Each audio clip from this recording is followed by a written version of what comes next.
अस्सलाम वालेकुम students. I hope आप ठीक होंगे। आज की वीडियो जो है वो बाइनरी सर्च के ऊपर ही है और इस वीडियो के अंदर हम बाइनरी सर्च की कॉम्प्लेक्सिटी को फाइंड कर लेते हैं।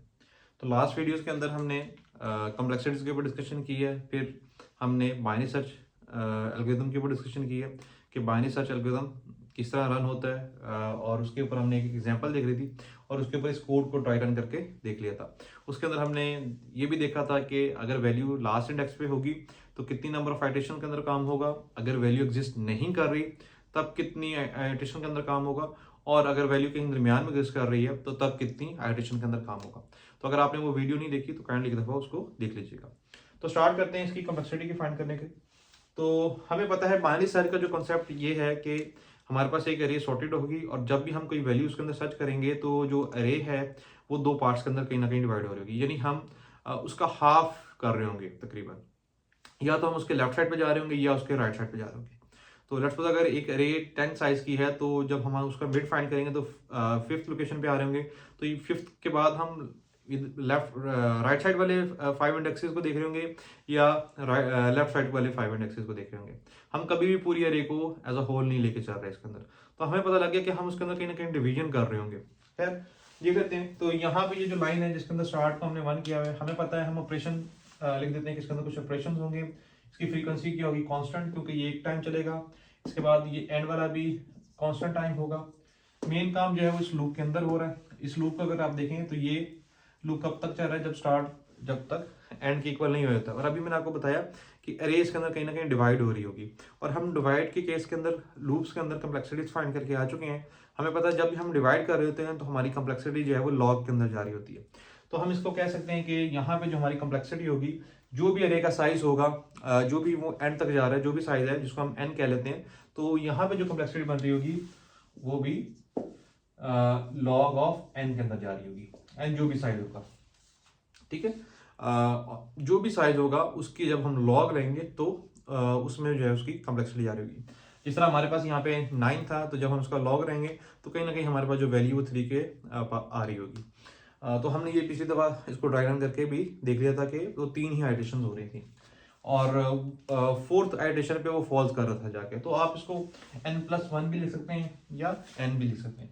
खैर यहाँ पे आते हैं, अगर ये n टाइम चल रहा है तो ये वाला काम भी हमारे पास n टाइम हो रहा होगा, लॉग ऑफ n टाइम हो रहा होगा। और उसके बाद इफ का काम, ये इफ की कंडीशन पे है, डिपेंड करता है, ये भी लॉग n टाइम होगा। डिपेंड करता है कि ये जो रिटर्न की स्टेटमेंट है ये कितनी दफा चलेगी, या तो ये चल रही होगी या नहीं चल रही होगी। ये 0 का मतलब है कि ये इफ की कंडीशन फॉल्स होगी। देखें चेक तो उसने हर दफा होना है, हर दफा जब भी वो इसके अंदर आएगा लूप के अंदर उसने चेक तो लाजमी इसको करना है। तो इसका मतलब है कि वो एक दफा सॉरी वो लॉग एन टाइम तो वो चलेगा, लेकिन जो रिटर्न मिड की है वो स्टेटमेंट या तो वो चलेगी एक दफा या नहीं है तो वो फिर उसको हम 0 कर रहे हैं। ठीक है, अगर तो ये ट्रू होगी तो हम वहां से बाहर आ जाएंगे कि हमें वो मिल जाएगी वैल्यू, तो हम रिटर्न कर देंगे, तो इसका मतलब वो एक दफा चल रही होगी। अच्छा, अगर ये फॉल्स है तो उसका मतलब है ये चेक होगा, और ये लॉग एन टाइम चल रहा है तो ये जाहिर सी बात है ये भी लॉग एन टाइम चल रहा होगा। तो ये 7 पॉइंट इसको हम लिख देते हैं लॉग ऑफ एन। इसी तरह अगर ये चल रहा है लॉग एन टाइम, तो और ये ट्रू हो रही है तो ये भी कितनी दफा चल रहा होगा, लॉग एन टाइम चल रही होगी। हम लिख सकते हैं लॉग ऑफ एन। ठीक है, क्योंकि हमने पिछले एग्जांपल्स के अंदर देखा था जब हमारे पास वैल्यू सबसे लास्ट पे पड़ी हुई थी जिसको हमने सर्च करना है, तो हमेशा ये इफ की कंडीशन ट्रू हो रही थी और हमेशा स्टार्ट की वैल्यू जो है वो अपडेट हो रही थी। तो जब भी ये ट्रू होगी तो हमेशा ये स्टार्ट भी उसी तरह चल रहा होगा। और यही केस इधर भी है, इधर भी चेक कर रहे थे ट्रू हो या ना हो, उसने चलना ही चलना था।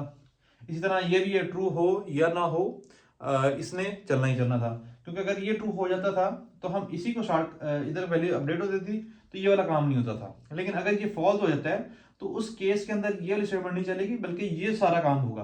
तो ये हमारे पास हम इसको कह सकते हैं कि ये काम अगर ऊपर वाली लॉग एन टाइम चल रही है और फॉल्स हो जाती है जिसमें ये C8 वाला काम नहीं होगा तो C9 वाला काम होगा। तो इन दोनों में से कोई सा भी काम हो सकता है, या तो ये चल रहा होगा पूरा या ये पूरा चल रहा होगा। ठीक है, तो अगर आप देखें तो इसकी लॉग एंड में जा रही है। तो ओवरऑल जब आप इस इक्वेशन को, जब आप इन टर्म को आपस में ऐड करेंगे, इक्वेशन बनाएंगे, तो हमारी जो कम्प्लेक्सिटी जाएगी वो जाएगी हमेशा log ऑफ n के अंदर। तो ये बेसिकली बाइनरी सर्च की कम्प्लेक्सिटी है। और हमने ये देख लिया कि log n जो है वो किस तरह आता है, ये हम लूप्स के अंदर जब हमने डिवीजन की थी तो वहाँ पे हम इसको देख के आ चुके। और बाइनरी सर्च के अंदर भी हमारे पास डिवीजन हो रही होती है। तो आई होप आपको इसकी कम्प्लेक्सिटी निकालनी आ गई होगी, बहुत सिंपल सी है। और अभी भी अगर आपको इसमें कोई लॉग में कोई इशू है तो आप जो है लूप्स के अंदर इसको एक दफ़ा काइंडली देख लीजिएगा। Thank you.